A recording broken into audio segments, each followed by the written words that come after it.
Shalom, selamat pagi Bapak Ibu, saudara-saudara yang terkasih. Kita bersyukur kita boleh bangun pada pagi hari ini dengan tidak kekurangan sesuatu apapun. Sebelum kita beraktivitas, mungkin kita work from home atau kita beraktivitas bekerja di luar rumah, kita datang ke hadapan Tuhan terlebih dahulu. Di dalam kita merenungkan sabda Tuhan yang menjadi kekuatan bagi kita dalam mengerjakan tugas dan tanggung jawab kita. Mari kita berdoa. Bapa kami yang bertakhta di dalam kerajaan surga, kami bersyukur ya Tuhan buat hari yang baru yang Tuhan anugerahkan bagi kami. Kami boleh memasukinya bersama-sama dengan Tuhan. Bapa di surga, biarlah kami siap mendengarkan firman Tuhan yang menjadikan kami boleh berdiri kokoh menjadi saksi Tuhan. Iman kami semakin iman yang tangguh Tuhan, dan kami boleh bersyukur dan menjadi saksi Tuhan di tengah-tengah dunia ini. Berkati kami semua ya Tuhan. Dalam nama Tuhan Yesus kami berdoa dan mengucap syukur. Amin. Bapak Ibu yang terkasih, renungan kita pada pagi hari ini diambil dari Lukas 8 ayat 22 sampai dengan 25. Tetapi renungan kita ini juga terdapat di dalam kitab Injil yang lain, yaitu kitab Matius dan juga Markus. Tema kita pada pagi hari ini, Bapak Ibu dan saudara-saudara yang terkasih, badai kehidupan berbanding badai Danau Galilea. Bapak Ibu yang terkasih, Danau Galilea tidak sebesar Danau Toba. Kira-kira hanya sepertiga dari Danau Toba yang ada di Sumatera Utara yang tidak asing bagi kita. Bapak Ibu sekalian, kira-kira panjang danau ini 30 km dan lebarnya 12 km. Tetapi danau Galilea ini, danau yang paling rendah permukaannya di tengah-tengah dunia ini, nomor 2. Sehingga suhu daripada danau ini sangat panas. Tetapi danau ini dikelilingi pegunungan yang cukup tinggi, sehingga ketika angin bertiup dari pegunungan, maka udara terasa segar dan juga sering terjadi badai di tengah-tengah Danau Galilea ini. Istimewanya Bapak Ibu, Tuhan Yesus ketika hidup di tengah-tengah dunia bersama dengan murid-muridnya, Tuhan Yesus sering mengelilingi Danau Galilea dan juga menyeberangi Danau Galilea ini. Bapak Ibu yang terkasih, pada suatu hari Tuhan Yesus dan murid-muridnya hendak menyeberangi Danau Galilea.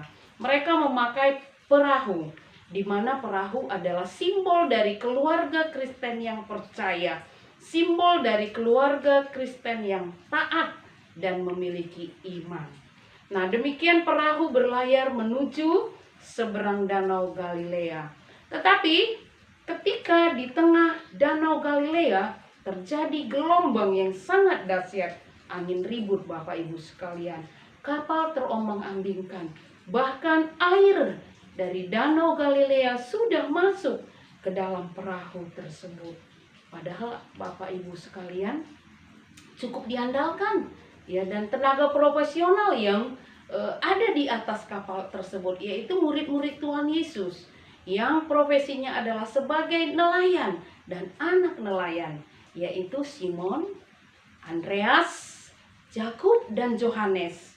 Ya, mereka sangat ahli dalam mengendalikan kapal. Tetapi pada saat itu mereka mengalami kesulitan yang teramat sangat.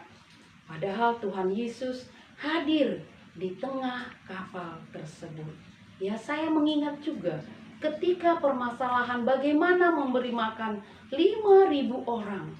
Ya, Tuhan Yesus bertanya di dalam Yohanes 6 ayat 5 kepada Filipus. Filipus, di mana kita akan membeli roti? Ya, kemudian Yohanes 6 ayat 6 mencatat, hal ini dipertanyakannya untuk mencobai Filipus. Sebab Yesus sendiri tahu apa yang harus ia perbuat.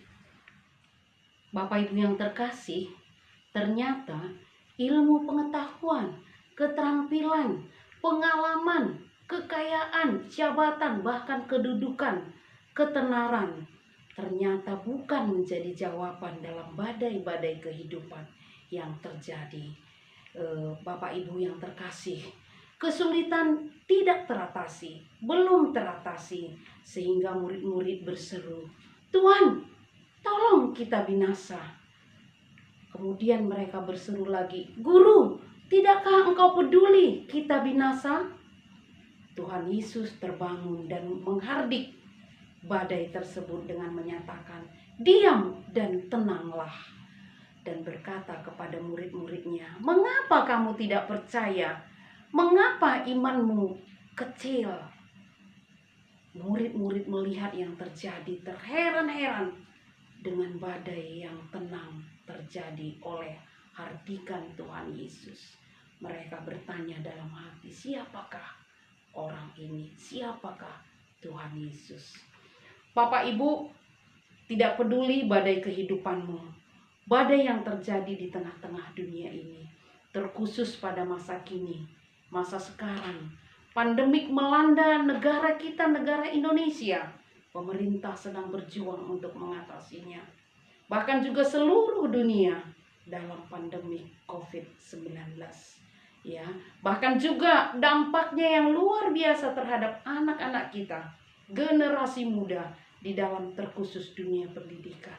Bahkan juga di dalam perekonomian yang sedemikian semakin sulit. Ada banyak yang PHK, ada banyak usaha-usaha yang tutup, di mana pemerintah berpikir untuk bagaimana memecahkan, menolong masyarakat yang ada. Bapak Ibu yang terkasih, apapun badai yang Tuhan izinkan terjadi di tengah-tengah kehidupan kita, bagaimana? Apa yang harus kita lakukan? Yang pertama, Bapak Ibu, kita bawa kepada Tuhan Yesus seperti badai Danau Galilea. Mari kita bawa ke dalam tangan Tuhan Yesus badai yang kita hadapi. Mohon anugerah dan belas kasihan Tuhan. Ketika badai Danau Galilea, Tuhan Yesus menghardik, "Diam dan tenanglah." Ketika badai pandemik COVID-19 terjadi, Tuhan Yesus bisa berkata, "Pergi," dan berlalu di muka bumi Indonesia. Kita memohon belas kasihan dan memohon anugerah Tuhan. Yang kedua, kita harus percaya, ya, dan membawa dalam iman kita kepada Tuhan Yesus. Sehingga Tuhan Yesus tidak berkata ketika badai dan Danau Galilea terjadi, "Kamu tidak percaya, mengapa imanmu kecil sekali?" Pernyataan itu tidak dikatakan Tuhan Yesus kepada kita. Kita percaya, kita imani bahwasanya Tuhan Yesus hadir di tengah-tengah badai yang sedang terjadi di tengah-tengah negara kita dan kehidupan kita. Kita tidak perlu ragu-ragu.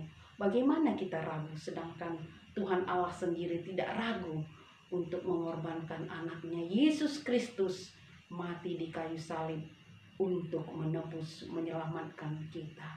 Dia tidak akan ragu menolong kita tepat pada waktunya setiap badai-badai kehidupan kita. Amin. Kita berdoa. Terima kasih ya Tuhan untuk firman-Mu yang boleh kami dengar, kami renungkan pada pagi hari ini.